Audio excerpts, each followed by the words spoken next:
ਸਿੰਘੂ ਦੇ ਸੰਗਰਾਮੀ ਨਗਰ ਵਿੱਚ ਡਟੀਆਂ ਹੋਈਆਂ ਮੇਰੀਆਂ ਭੈਣਾਂ ਨੂੰ ਮੇਰਾ ਬਹੁਤ ਨਿੱਘਾ ਸਲਾਮ ਤੇ ਸਾਥ ਬਾਹਰ ਖੜੇ ਮੇਰੇ ਕਿਸਾਨ ਵੀਰਾਂ ਨੂੰ ਪਿੱਛੇ ਖੜੇ ਮੇਰੇ ਭਾਈਆਂ ਨੂੰ ਵੀ ਮੇਰਾ ਨਿੱਘਾ ਸਲਾਮ। ਤੁਹਾਡਾ ਦਿੱਲੀ ਦੇ ਵਿੱਚ ਆਉਣਾ ਸਾਡੇ ਲਈ ਇੰਨੀ ਫਖਰ ਦੀ ਗੱਲ ਹੈ ਕਿ ਮੈਨੂੰ ਸ਼ਬਦ ਨਹੀਂ ਮਿਲਦੇ ਕਿ ਮੈਂ ਤੁਹਾਨੂੰ ਦੱਸਾਂ ਕਿ ਤੁਹਾਡਾ ਦਿੱਲੀ ਵਿੱਚ ਆਣਾ ਨੇ ਸਾਨੂੰ ਕਿੰਨੀ ਤਾਕਤ ਦਿੱਤੀ ਹੈ। ਅਸੀਂ ਬਹੁਤ ਸਾਰੇ ਲੋਕ ਤੁਸੀਂ ਸਭ ਜਾਣਦੇ ਹੋ ਕਿ ਪਿਛਲੇ 6 ਸਾਲ ਤੋਂ ਮੋਦੀ ਹਕੂਮਤ ਨੇ ਜਿਸ ਤਰ੍ਹਾਂ ਦੀਆਂ ਪਾਲਿਸੀਆਂ ਜਿਸ ਤਰ੍ਹਾਂ ਦਾ ਕਹਿਰ इत्थों दे मेहनत कश लोकां दे उपर टाया होया है वो किसे तो भुलिया नहीं। मोदी सरकार ने इस हकूमत ने सियोंक वाकन इस जमहूरियत नू अंदरों अंदर खोखला कर दिता। इन्हां ने अपने 6 सालां दे विच हिंदुस्तान दी जिन्ना भी लोकतंत्र सी ओदे हर एक थंम नू अंदरों वड़ के सेंध लाई ओनू सियोंक वांग चट कर गए।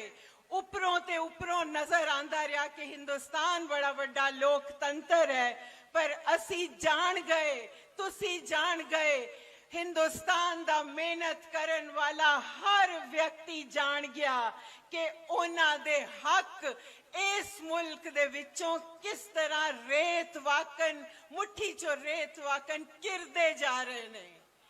ओ भावें मोदी सरकार वालों चलाई नोटबंदी होवे भावें GST दा टैक्स होवे भावें मुसलमानां दे खिलाफ वितकरे भरिया का नागरिकता दा कानून होवे ते भावें 4 घंटियां दे नोटिस ते दिता होया तालाबंदी दा हुक्म होवे हर पॉलिसी दा हर ऐलान दा इको ही मतलब सी कि असी जो चाहिए कर सकते हैं असी जो चाहिए चलता है साडा ऐलान चलता है ते ओही चलेगा।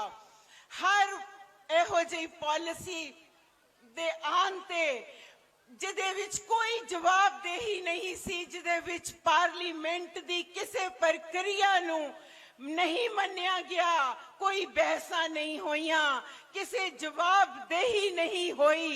मोदी सरकार ने हर वारी अपनी छाई होर चौड़ी कीती ते क्या एहो एक लीडर है जेड़ा कुछ भी कर सकता है ते कोई चिड़ी भी नहीं चूकेगी। उन्होंने यही किया तालाबंदी दे दौरान भैनों ते वीरों असी देखा असी ही नहीं सारी दुनिया ने देखा कि साडे कामियां नाल की कीता। उन्हां दे काम रोजगार बंद हो गए तनख्वाहां बंद हो गईयां रोटी टुट गई ते उन्हां नू अपने घरां विच वापस पिंडां विच जाण ते मजबूर होना पिया। इना ही नहीं उन्हां वास्ते ना कोई बस ना कोई ट्रेन ना किसी होर चीज दी कोई मुहैया की गई सेवा ते ओ पैदल तुर पे पैदल तुरे जांदे कई सैकड़े लोग जाना दे गए। साडियां 38 भैणां ने सड़कां कंडे बच्चियां नू जन्म दिता ते फिर ओ बच्चियां नू लोगड़ियां विच लपेट के तुर पईयां पर साडी सरकार नू शर्म ना आई। इस सरकार नू शर्म ना आई सगों इथों दे सेहत मंत्री ने बयान दिता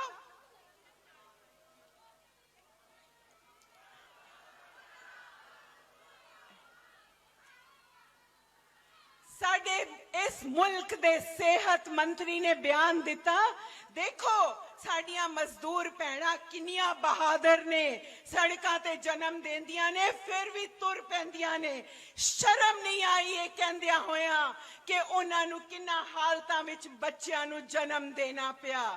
जदों मजदूर इस तरह मरदे डिगदे अपने अपने पिंडां विच पहुंचे सारे इस मुल्क दे अर्थशास्त्री वाले समाज शास्त्रियों ने कहा कि हुण लगदा है सरकार नूं समझ आ जाएगी ते ओ जेड़े भी साडे मजदूर शहरां विच काम करदे ने, जेड़े कामे 10-9 दी किरत करदे ने, रोज दा खांदे ने, रोज दा कमांदे ने ते जिन्हां दे कोल कोई भी समाजिक सुरक्षा नहीं, सरकार हुण उन्हां नूं जरूर समाजिक सुरक्षा देगी, पेंशन देगी, उन्हां दे वास्ते ऐसे संबंध बनाएगी कि कोई भी मजदूर इस तरह दी हालात विच ना रह सके।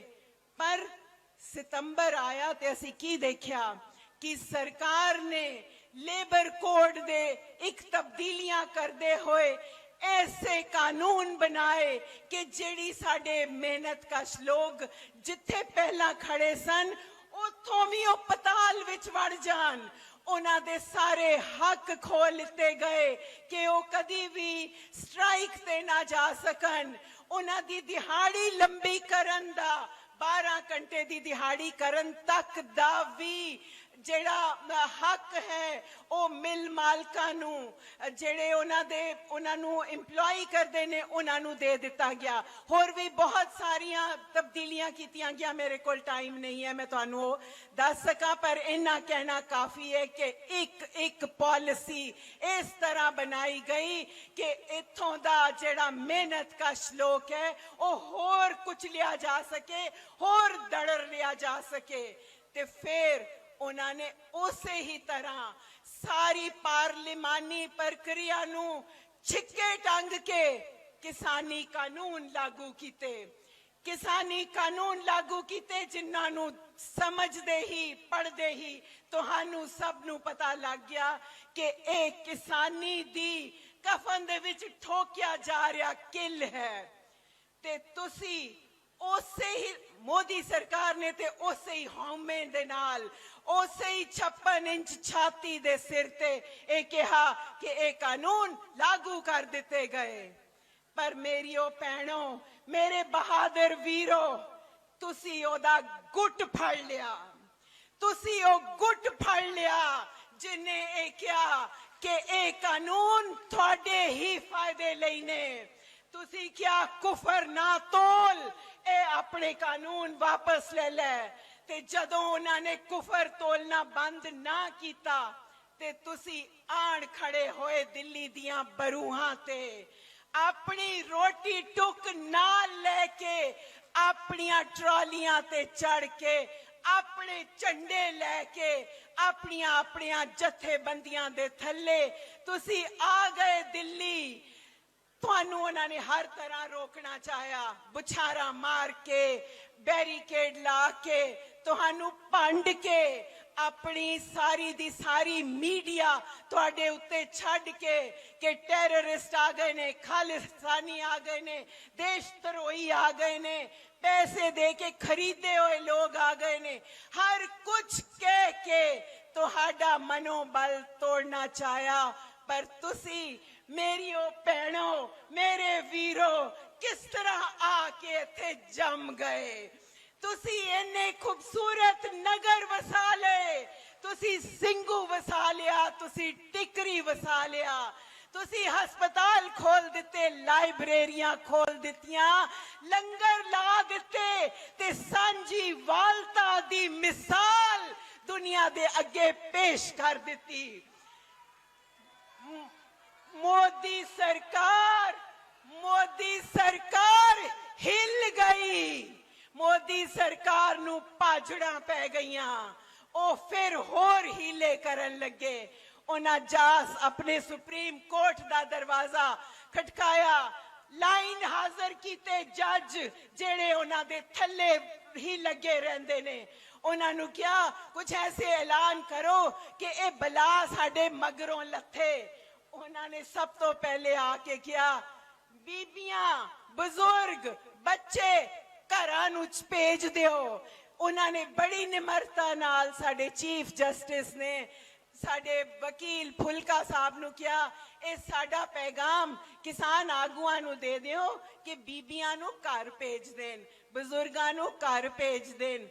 उन्हें समझिया कि बीबियां ते समान है जेड़ा किसान अपनी ट्रॉलियां विच जदों आटे दाल दियां बोरियां रखियां ते बीबियां भी नाल ही धरी लियाए।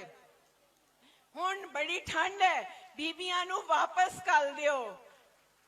ਭੁੱਲੋ ਨਾ ਮੇਰੇ ਲੋਕੋ, ਇਹ ਉਹੀ ਸਰਕਾਰ ਹੈ ਜਿਸਨੇ ਠੀਕ ਪਿਛਲੇ ਸਾਲ ਦਸੰਬਰ ਦੇ ਵਿੱਚ ਜਦੋਂ ਮੁਸਲਮਾਨ ਤੇ ਦੂਜੀਆਂ ਔਰਤਾਂ ਨਾਗਰਿਕਤਾ ਕਾਨੂੰਨ ਦੇ ਪੈੜੇ ਕਾਨੂੰਨ ਦੇ ਖਿਲਾਫ ਬੈਠੀਆਂ ਸੀ ਤਾਂ ਵੀ ਇਹੀ ਕਿਹਾ ਸੀ ਬੀਬੀਆਂ ਨੂੰ ਤੇ ਵਰਗਲਾ ਲਿਆ ਗਿਆ ਹੈ, ਬੀਬੀਆਂ ਨੂੰ ਪੈਸੇ ਦੇ ਕੇ ਬਿਠਾਇਆ, ਬੀਬੀਆਂ ਘਰਾਂ ਨੂੰ ਪਰਤ ਜਾਣ। ਪਰ ਬੀਬੀਆਂ ਘਰ ਨਹੀਂ ਸੀ ਪਰਤੀਆਂ, ਬੀਬੀਆਂ ਡਟੀਆਂ ਰਹੀਆਂ ਸੀ ਉਸ ਜਨਤਕ ਪਿੜ ਦੇ ਵਿੱਚ, ਜਿਵੇਂ ਤੁਸੀਂ ਡਟੀਆਂ ਹੋਈਆਂ ਹੋ ਇਸ ਜਨਤਕ ਪਿੜ ਦੇ ਵਿੱਚ। ਤੇ ਫਿਰ ਜਦੋਂ ਮੋਦੀ ਸਰਕਾਰ ਨੇ ਕੋਰੋਨਾ ਦਾ ਬਹਾਨਾ ਲਾ ਕੇ ਸ਼ਾਹੀਨ ਬਾਗ ਦਾ ਜਿਹੜਾ ਅੰਦੋਲਨ ਸੀ ਉਹਨੂੰ ਕੁਚਲ ਦਿੱਤਾ, ਤੇ ਮੇਰੀਓ ਭੈਣੋ ਮੇਰੇ ਵੀਰੋ, ਕਈ ਬੰਦਿਆਂ ਨੂੰ ਜੇਲਾਂ ਦੇ ਵਿੱਚ ਝੂਠੇ ਪੁਲਿਸ ਦੇ ਇਲਜ਼ਾਮ ਲਾ ਕੇ ਦੰਗਾ ਕਰਵਾ ਰਹੇ ਸਨ, ਉਹਨਾਂ ਨੂੰ ਜੇਲਾਂ ਵਿੱਚ ਭੇਜ ਦਿੱਤਾ ਗਿਆ। ਸਾਡੀਆਂ 4 ਬੱਚੀਆਂ, ਸਾਡੀ ਬੱਚੀ ਦੇਵਾਂਗਨਾ ਕਾਲੀਤਾ, ਗੁਲਫਿਸ਼ਾ, ਇਸ਼ਰਤ ਜਹਾਨ ਤੇ ਨਤਾਸ਼ਾ ਨਾਰਵਾਲ, 4 ਵਿਦਿਆਰਥਣਾਂ ਅੱਜ ਜੇਲ੍ਹ ਵਿੱਚ ਬੰਦ ਨੇ, ਜਿਨ੍ਹਾਂ ਦੀਆਂ ਬੇਲ ਦੀਆਂ ਅਰਜ਼ੀਆਂ ਇਸੇ ਹੀ ਅਦਾਲਤ ਨੇ ਕੈਂਸਲ ਕੀਤੀਆਂ ਨੇ। ਇਹ ਅਦਾਲਤਾਂ ਚੰਗੀ ਤਰ੍ਹਾਂ ਜਾਣਦੀਆਂ ਨੇ, ਇਹ ਜੱਜ ਚੰਗੀ ਤਰ੍ਹਾਂ ਜਾਣਦੇ ਨੇ ਕਿ ਭੈਣਾਂ ਬੀਬੀਆਂ ਜਿਹੜੀਆਂ ਅੱਜ ਜਨਤਕ ਪਿੜ ਮਲੀ ਬੈਠੀਆਂ ਨੇ ਉਹ ਕਿਸੇ ਦੇ ਕਹੇ ਤੇ ਨਹੀਂ ਆਈਆਂ, ਉਹ ਆਪ ਇਸ ਜੰਗ ਦੇ ਵਿੱਚ ਸ਼ਾਮਲ ਨੇ। ਇਹ ਜਾਣਦੇ ਹੋਏ ਵੀ ਉਹਨਾਂ ਨੇ ਜਦੋਂ ਸੁਪਰੀਮ ਕੋਰਟ ਨੂੰ ਕਿਹਾ ਕਿ ਬੀਬੀਆਂ ਵਾਪਸ ਚਲੀਆਂ ਜਾਣ, ਤੇ ਇਹ ਅਸਲ ਦੇ ਵਿੱਚ ਤੁਹਾਡੀ ਇੱਥੇ ਸਸ਼ਕਤ ਜਿਹੜੀ ਹਾਜ਼ਰੀ ਹੈ ਉਹਦੇ ਤੋਂ ਡਰ ਕੇ ਹੀ ਕਿਹਾ ਗਿਆ। ਇਹ ਬਿਲਕੁਲ ਨਹੀਂ ਹੈ ਕਿ ਉਹ ਤੁਹਾਨੂੰ ਕਮਜ਼ੋਰ ਸਮਝਦੇ ਹੈ ਜਾਂ ਉਹਨਾਂ ਨੂੰ ਨਹੀਂ ਪਤਾ ਕਿ ਤੁਸੀਂ ਕੀ ਕਰ ਸਕਦੀਆਂ ਹੋ। ਤੁਸੀਂ ਕਿਵੇਂ ਇੱਥੇ ਸਟੇਜਾਂ ਸੰਭਾਲੀਆਂ ਨੇ, ਲੰਗਰ ਸੰਭਾਲੇ ਨੇ, ਮੋਦੀ ਨੂੰ ਲਾਂਤਾਂ ਪਾਉਂਦੀਆਂ ਨਵੀਆਂ ਬੋਲੀਆਂ ਕੜੀਆਂ ਨੇ, ਗਿੱਧੇ ਪਾਏ ਨੇ, ਜਾਗੋ ਕੱਢੀਆਂ ਨੇ ਤੇ ਸਟੇਜ ਆ ਕੇ ਸੰਭਾਲੀਆਂ ਨੇ। ਇਹ ਸਭ ਜਾਣਦੇ ਹੋਏ ਵੀ ਉਹਨਾਂ ਨੇ ਕਿਹਾ ਹੈ ਔਰਤਾਂ ਨੂੰ ਘਰ ਭੇਜ ਦਿਓ। ਉਹ ਚਾਹੁੰਦੇ ਨੇ ਕਿ ਹਿੰਦੁਸਤਾਨ ਦੀ 50% ਆਬਾਦੀ ਜਿਹੜੀ ਹੈ ਉਹਨਾਂ ਨੂੰ ਘਰਾਂ ਦੇ ਵਿੱਚ ਬੰਦ ਕਰ ਦਿੱਤਾ ਜਾਵੇ, ਤਾਂ ਕਿ ਉਹਨਾਂ ਨੂੰ ਸਿਰਫ ਅੱਧੀ ਆਬਾਦੀ ਦੇ ਨਾਲ ਹੀ ਨਜਿੱਠਣਾ ਪਵੇ। ਪਰ ਤੁਸੀਂ ਜਿਸ ਤਰ੍ਹਾਂ ਇੱਥੇ ਡਟੇ ਹੋਏ ਹੋ, ਜਿਸ ਦ੍ਰਿੜਤਾ ਨਾਲ ਇੱਥੇ ਡਟੇ ਹੋਏ ਹੋ, ਜਿਸ ਠਰਮੇ ਨਾਲ ਇੱਥੇ ਡਟੇ ਹੋਏ ਹੋ, ਤੁਹਾਡੇ ਹੱਥਾਂ ਵਿੱਚ ਕੁਝ ਨਹੀਂ ਹੈ। ਸਾਡੇ ਕੋਲ ਕੋਈ ਹਥਿਆਰ ਨਹੀਂ ਹੈ, ਮੇਰੇ ਕੋਲ ਕੋਈ ਹਥਿਆਰ ਨਹੀਂ, ਤੁਹਾਡੇ ਕੋਲ ਕੋਈ ਹਥਿਆਰ ਨਹੀਂ। ਸਾਡੀਆਂ ਬੁੱਢੀਆਂ ਮਾਵਾਂ, ਸਾਡੀ ਮਹਿੰਦਰ ਕੌਰ ਕੋਲ ਸਿਰਫ ਇੱਕ ਡੰਗੋਰੀ ਹੈ ਜਿਹਨੂੰ ਲੈ ਕੇ ਉਹ ਇੱਥੇ ਆ ਡਟੀ ਹੈ। ਤੇ ਹੁਣ ਹਕੂਮਤਾਂ ਨੂੰ ਡਰ ਪੈ ਗਿਆ ਹੈ ਕਿ ਉਹਨਾਂ ਦੇ ਕੋਲ ਸਾਰੇ ਹਥਿਆਰ, ਸਾਰੀਆਂ ਫੌਜਾਂ, ਸਾਰੀ ਪੁਲਿਸ, ਟੈਂਕ, ਤੋਪਾਂ ਹੋਣ ਦੇ ਬਾਵਜੂਦ ਵੀ ਇਹਨਾਂ ਨਿਹੱਥੇ ਲੋਕਾਂ ਨੇ ਉਹਨਾਂ ਤੋਂ ਡਰਨਾ ਬੰਦ ਕਰ ਦਿੱਤਾ ਹੈ।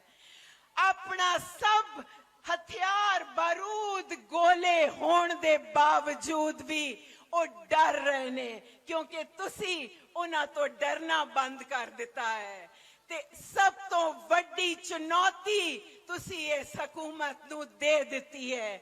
ਸੋ ਭੈਣੋ ਤੇ ਵੀਰੋ, ਅੱਜ ਤੁਹਾਨੂੰ ਇੱਕ ਵਾਰੀ ਫੇਰ ਸਲਾਮ ਕਰਦੀਆਂ, ਫੇਰ ਇਹ ਕਹਿੰਦੀਆਂ ਕਿ ਤੁਹਾਡੇ ਆਉਣ ਨਾਲ ਹਿੰਦੁਸਤਾਨ ਦੇ ਬਾਕੀ ਦੀ ਉਹ ਜਨਤਾ ਜਿਹਨੂੰ ਦਰੜ ਕੇ ਪਾਸੇ ਕਰ ਦਿੱਤਾ ਗਿਆ ਸੀ ਜਾਂ ਜੇਲਾਂ ਦੇ ਵਿੱਚ ਬੰਦ ਕਰ ਦਿੱਤਾ ਗਿਆ ਸੀ, ਤੁਸੀਂ ਉਹਨਾਂ ਨੂੰ ਨਵੀਂ ਤਾਕਤ ਦਿੱਤੀ ਹੈ।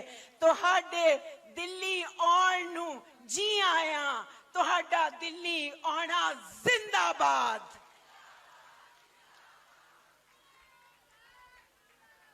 ਬਹੁਤ ਬਹੁਤ ਧੰਨਵਾਦ ਭੈਣ ਜੀ ਨੇ, ਬਹੁਤ ਵਧੀਆ ਜਿਹੜਾ ਭਾਸ਼ਣ ਕਹਿ ਲੋ ਜਾਂ ਗੱਲਬਾਤ ਕਹਿ ਲੋ ਜਿਹੜੀ ਆਪਣੇ ਨਾਲ ਸਾਂਝੀ ਕੀਤੀ ਆ। ਹੁਣ ਜਿਹੜਾ ਦਾਨ, ਗੁਪਤ ਦਾਨ ਜਾਂ ਸਹਾਇਤਾ ਜਿਹੜੀ ਸਟੇਜ ਨੂੰ ਆਈ ਆ, ਸੰਯੁਕਤ ਮੋਰਚੇ ਨੂੰ ਆਈ ਆ, ਉਹਦੇ ਬਾਰੇ ਜਾਣਕਾਰੀ ਜਿਹੜੀ ਆ ਉਹ ਤੁਹਾਡੇ ਨਾਲ ਸਾਂਝੀ ਕਰਨੀ ਆ। ਗੁਪਤਦਾਨ ਆਇਆ 1600 ਰੁਪਏ। ਪਿੰਡ ਸਰਾਏ ਬਜਨਾਮਾ ਰਾਜਪੁਰਾ ਪਟਿਆਲਾ ਤੋਂ 5100 ਰੁਪਇਆ ਆਇਆ ਜੀ। ਹਰਪ੍ਰੀਤ ਸਿੰਘ 1100 ਰੁਪਇਆ। ਮਨਿੰਦਰ ਕੌਰ USA 25000 ਰੁਪਇਆ ਉਹਨਾਂ ਨੇ ਸਹਾਇਤਾ ਭੇਜੀ ਆ। ਗੁਪਤਦਾਨ 5000 ਰੁਪਇਆ। ਪਿੰਡ ਪਿਪਲੀ ਬਰਾੜ ਦੀ ਸਮੂਹ ਸੰਗਤ ਵੱਲੋਂ ਜ਼ਿਲ੍ਹਾ ਕੁਰੂਕਸ਼ੇਤਰ ਤਹਿਸੀਲ ਪਾਵਾ ਇਹਨਾਂ ਨੇ 58000 ਰੁਪਇਆ ਭੇਜਿਆ। ਇਸੇ ਤਰ੍ਹਾਂ ਗੁਪਤਦਾਨ 1100 ਰੁਪਏ ਆ। ਇੱਕ ਗੁਪਤਦਾਨ 500 ਰੁਪਏ ਆ। ਅਸੀਂ ਸੰਯੁਕਤ ਮੋਰਚੇ ਵੱਲੋਂ ਧੰਨਵਾਦ ਕਰਦੇ ਹਾਂ ਜਿਨ੍ਹਾਂ ਨੇ ਆਰਥਿਕ ਤੌਰ ਤੇ ਸਹਾਇਤਾ ਜਿਹੜੀ ਆ ਉਸ ਸਟੇਜ ਨੂੰ ਦਿੱਤੀ ਆ। ਬਹੁਤ ਬਹੁਤ ਮਿਹਰਬਾਨੀ। ਧੰਨਵਾਦ ਜੀ। ਇੱਕ ਅਨਾਉਂਸਮੈਂਟ ਹੈ, ਗਾਨੇ ਪਿੰਡ ਤੋਂ ਹਰਪ੍ਰੀਤ ਕੌਰ ਨਾਮ ਦੇ ਇੱਥੇ ਕੋਈ ਮੌਜੂਦ ਨੇ ਮੈਡਮ, ਤੇ ਪਿੱਛੇ ਕੈਸ਼ ਕਾਊਂਟਰ ਤੇ ਚਲੇ ਜਾਣ। ਹਰਪ੍ਰੀਤ ਕੌਰ ਗਾਨੇ ਪਿੰਡ ਤੋਂ। ਹੁਣ ਮੈਂ ਬੇਨਤੀ ਕਰਾਂਗੀ ਕਵਿਤਾ ਕ੍ਰਿਸ਼ਨਨ ਜੀ ਨੂੰ, ਜਿਹੜੇ ਕਿ प्रोग्रेसिव वुमेन एसोसिएशन दे नेशनल लीडर ने। कविता कृष्णन जी।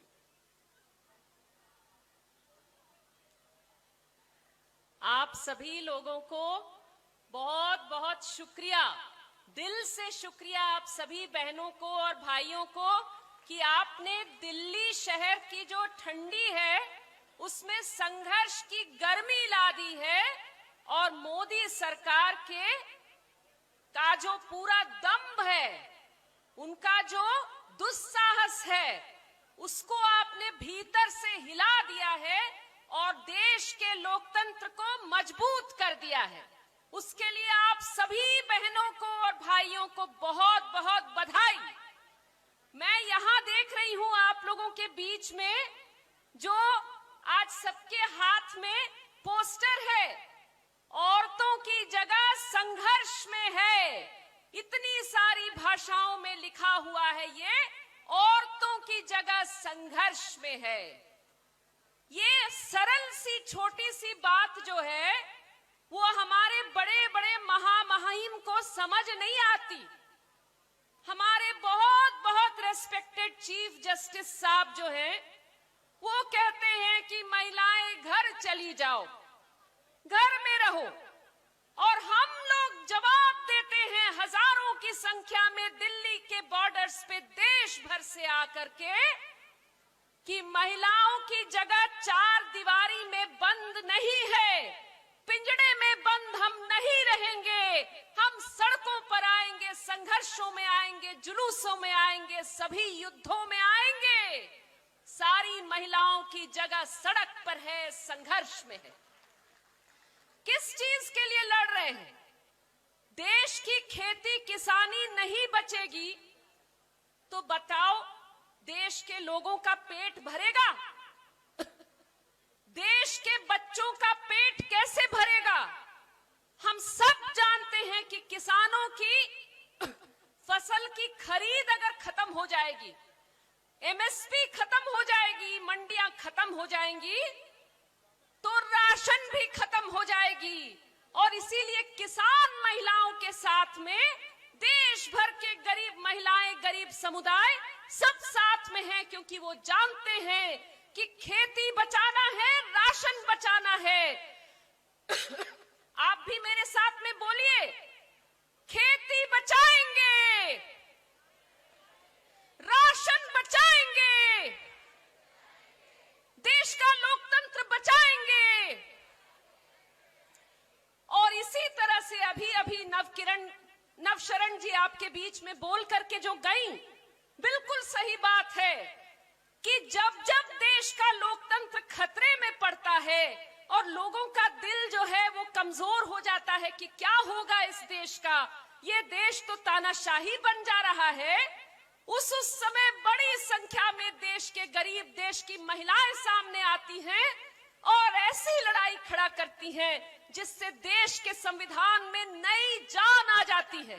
जैसे आप लोग बैठी हो, उसी तरह से पिछले साल उस काले कानून के खिलाफ जो सिटीजनशिप अमेंडमेंट एक्ट था, नागरिकता वाली कानून थी, उसके खिलाफ मुसलमान महिलाएं और ढेर सारे उनके साथ सभी समुदाय की महिलाएं आई किसान महिलाएं भी उनका साथ देने पंजाब से भी चली आई थी। उन महिलाओं के खिलाफ क्या बोला था? वही बोला था जो आज आपके किसान साथियों के साथ हो रहा है। किसान साथियों के खिलाफ मोदी सरकार ने एनआईए छोड़ दिया है। एनआईए किसके लिए है? आतंकवादियों के लिए। और ये किसान नेताओं को आतंकवादी बता रहे हैं और उनका एनआईए से जांच करा रहे हैं। शर्म मानी चाहिए कि जो देश को खिलाते हैं उनको आप आतंकी बता रहे हैं। लेकिन उसी तरह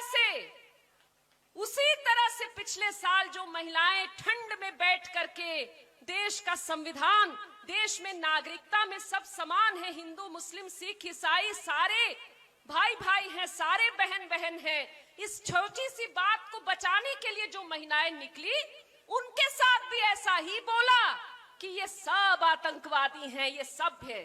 उनको उठा उठा करके जेलों में भर दिया। तो उनका नाम जैसे नवशरण जी ने आपके सामने लिया, मैं भी आपको बताना चाहती हूं उनका नाम। मैं चाहती हूं कि आप उनकी रिहाई के लिए भी आवाज उठाएं। हमारी बहनें सुधा भारद्वाज एडवोकेट हैं, लॉयर हैं, देश के सबसे गरीब छत्तीसगढ़ में आदिवासी महिलाओं को जहां जेल में पटक दिया जाता है, उनके पास में कोई वकील नहीं मिलता, उनका काम जाकर के वो वकील करती थी। तो सुधा भारद्वाज 3 साल से जेल में है, कोई उनका गुनाह नहीं है, लेकिन वो जेल में है। उसी तरह से हमारी नताशा देवांगना जो संगठन मूवमेंट चलाती है पिंजड़ा तोड़, हम सारे लोग पिंजड़ा तोड़ के आए हैं ना आज, वो पिंजड़ा तोड़ आंदोलन चलाती हैं। वो दोनों का नाम मैं लेती हूँ, गुलफिशा इशरत जहां का नाम लेती हूँ, सफूरा जरगर का नाम लेती हूँ, उन तमाम लड़कियों तमाम महिलाओं का नाम लेती हूँ जो उस बहादुर संघर्ष को चलाई थी। संघर्षशील महिलाओं को रिहा करो, संघर्षशील महिलाओं को रिहा करो। संघर्ष करना गुनाह नहीं, संघर्ष करना गुनाह नहीं है, संघर्ष करना सबकी ड्यूटी है। अगर कोई गलत कानून बनाएगा तो हमारे देश के जो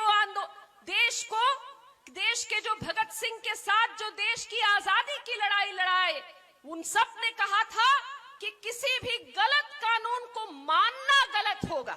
अगर कानून गलत है तो उसका विरोध करना, उसके खिलाफ उसकी खिलाफत करना, ये आम नागरिक की ड्यूटी है।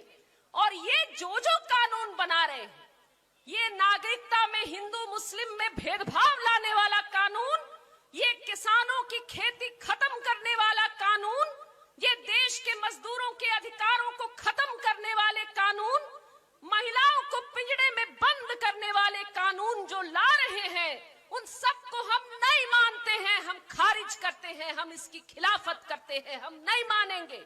हम सड़कों पर रहेंगे, हम अपने अधिकारों को बचाएंगे, हम अपने सुंदर देश को बचाएंगे। एक आखिरी बात मैं ये कहूं, ये सरकार पर तो मुझे तरस आती है। ये कहते हैं कि 26 जनवरी के दिन, जिस दिन रिपब्लिक डे है, उस दिन परेड निकलेगा सेना का, तो उसके साथ साथ में किसानों की परेड निकलेगी। तो किसान जो है ये देशद्रोही काम कर रहे, रिपब्लिक डे के खिलाफ काम कर रहे। मैं आपसे पूछती हूँ, रिपब्लिक किसका है? रिपब्लिक में सबसे बड़ा जो हिस्सा है वो पब्लिक का है। बिना पब्लिक के रिपब्लिक बचेगा? साफ साफ बताओ। तो रिपब्लिक डे पब्लिक का है। पब्लिक जो है अपने रिपब्लिक से प्यार करती है। रिपब्लिक यानी जनतंत्र, लोकतंत्र। लोकतंत्र में लोक की जगह है और लोक की जगह सड़कों पर है। उसी को कहने के लिए 26 जनवरी भी इसी 18 जनवरी की तरह हम सब मनाएंगे। पूरा देश आपके साथ है, पूरा देश आपको थैंक यू बोल रहा है।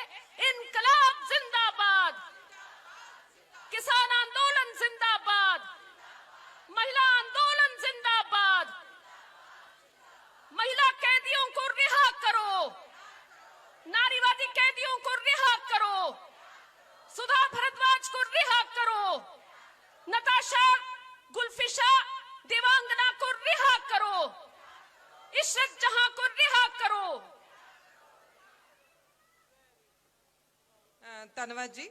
ਇਸ ਤੋਂ ਬਾਅਦ ਮੈਂ ਸੱਦਾ ਦਿਆਂਗੀ ਅਮਨਦੀਪ ਦਿਓਲ ਜੀ, ਜਿਹੜੇ ਕਿ ਜਨਰਲ ਸਕੱਤਰ ਨੇ ਇਸਤਰੀ ਜਾਗਦੀ ਮੰਚ ਕਿਰਤੀ ਕਿਸਾਨ ਯੂਨੀਅਨ ਦੇ। ਉਹ 5 ਮਿੰਟ ਲਈ ਸਾਡੇ ਨਾਲ ਆਪਣੇ ਵਿਚਾਰ ਸਾਂਝੇ ਕਰਨਗੇ। ਅਮਨਦੀਪ ਦਿਓਲ ਜੀ। ਸਾਰੇ ਸਪੀਕਰਸ ਨੂੰ ਬੇਨਤੀ ਹੈ ਪਲੀਜ਼ ਸਮੇਂ ਦਾ ਧਿਆਨ ਰੱਖਿਆ ਜਾਵੇ, ਔਰ ਜਿਸ ਕਿਸੇ ਨੇ ਵੀ ਬੋਲਣਾ ਕੋਈ ਚਾਹੁੰਦਾ ਹੈ, ਸਾਡੇ ਪਿੱਛੇ ਇੱਕ ਕਮੇਟੀ ਹੈ ਸਟੇਜ ਦੇ ਪਿੱਛੇ, ਤੁਸੀਂ ਉਸ ਨੂੰ ਨਾਮ ਦਿਓਗੇ। ਉਹ ਪਹਿਲਾਂ ਕਮੇਟੀ ਤੁਹਾਡਾ ਨਾਮ ਪਾਸ ਕਰਕੇ ਸਾਡੇ ਕੋਲ ਭੇਜੇਗੀ, ਤਾਂ ਫਿਰ ਹੀ ਤੁਸੀਂ ਸਟੇਜ ਤੋਂ ਬੋਲ ਪਾਓਗੇ। Thank you.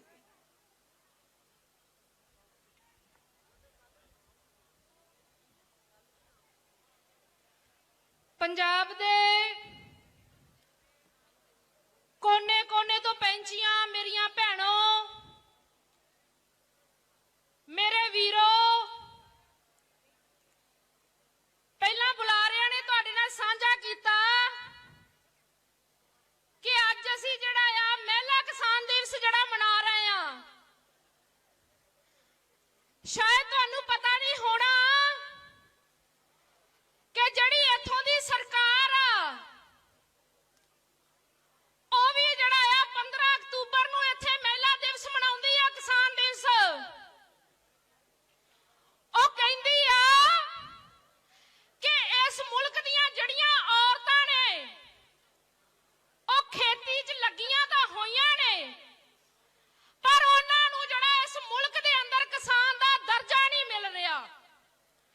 ਇਸ ਕਰਕੇ ਅਸੀਂ ਇਹ ਮਹਿਲਾ ਕਿਸਾਨ ਦਿਵਸ ਜਿਹੜਾ ਆ ਮਨਾਉਂਦੇ ਆ।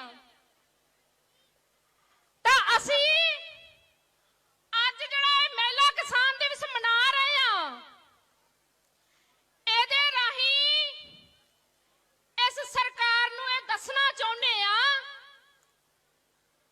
ਕਿ ਸਾਨੂੰ ਪਤਾ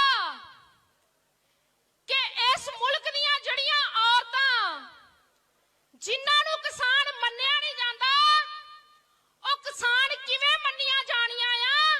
ਉਹ ਅੱਜ ਦਾ ਦਿਨ ਜਦੋਂ ਅਸੀਂ ਇੱਥੋਂ ਮਨਾ ਰਹੇ ਆ, ਇੱਥੋਂ ਅਸੀਂ ਇਹ ਅਹਿਦ ਕਰਕੇ ਜਾਣਾ ਕਿ ਮਹਿਲਾ ਕਿਸਾਨ ਦਿਵਸ ਕੋਈ ਇੱਕ ਦਿਨ ਨਹੀਂ ਹੋਊਗਾ, ਹਰ ਦਿਨ ਜਿਹੜਾ ਆ ਸਾਡੀਆਂ ਭੈਣਾਂ ਦਾ ਹੋਊਗਾ, ਸਾਡੇ ਵੀਰਾਂ ਦੇ ਨਾਲ ਜਿਹੜੀਆਂ ਮੋਢੇ ਦੇ ਨਾਲ ਮੋਢਾ ਜੋੜ ਕੇ ਖੜੀਆਂ ਹੋਈਆਂ ਆ। ਅੱਜ ਜਿਹੜੀ ਹਕੂਮਤ ਦੇ ਨਾਲ ਸਾਡਾ ਟੱਕਰਾ ਆ, ਉਹ ਇੱਥੋਂ ਦੀ ਤਾਨਾਸ਼ਾਹ ਸਰਕਾਰ ਆ, ਜਿਹੜੀ ਹਿਟਲਰ